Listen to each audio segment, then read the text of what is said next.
కల్వకుర్తిలోనే ఎందుకు ఇన్వెస్ట్మెంట్ చేయాలి? సానా పెద్ద కథ సామి. తెలంగాణ రాష్ట్రంలోనే అతి ఎక్కువ రియల్ ఎస్టేట్ గ్రోత్ కలిగిన ప్రాంతం మన కల్వకుర్తి. 3 జాతీయ రహదారులు ఒకే దగ్గర కలిసే ఏకైక ప్రాంతం మన కల్వకుర్తి.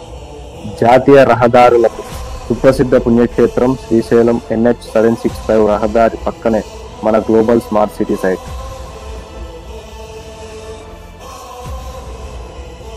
మరో సుప్రసిద్ధ పుణ్యక్షేత్రం NH 167K తిరుపతి హైవేకి ఆనుకొని మన గ్లోబల్ హైవే సిటీ.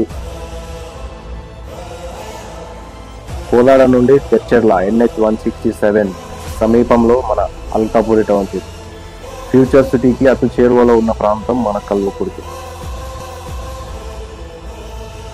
కేంద్ర ప్రభుత్వం 412 ఎకరాలలో ఏర్పాటు చేస్తున్నటువంటి ఫుడ్ ప్రాసెసింగ్ యూనిట్ కి కేవలం 5 నిమిషాల ప్రయాణం. శంషాబాద్ ఇంటర్నేషనల్ ఎయిర్పోర్ట్ కు కేవలం 60 కిలోమీటర్ల దూరం. త్వరలో ఏర్పాటు కాబోతున్న రీజనల్ రింగ్ రోడ్ కి కేవలం 15 నిమిషాల ప్రయాణం. మైసిగండి అమ్మవారి దేవస్థానానికి కేవలం 30 కిలోమీటర్ల దూరం. ఇలా అభివృద్ధి పదంలో ముందుంది మన కల్వకుర్తి. రాబోయే 5 సంవత్సరాల్లో కల్వకుర్తి దిశ మార్చేసే 3 జంక్షన్స్ లో 3 ప్రాజెక్ట్స్ ను డెవలప్మెంట్ చేసి కస్టమర్స్ కు ఎక్సలెంట్ ప్లాట్స్ అందిస్తుంది మన గ్లోబల్ ఇన్ఫ్రా ప్రాజెక్ట్స్. కల్వకుర్తిలో ఇన్వెస్ట్మెంట్ చేయడానికి ఇదే సరైన సమయం. ఆలస్యం చేయకండి. అద్భుతమైన అవకాశం మళ్ళీ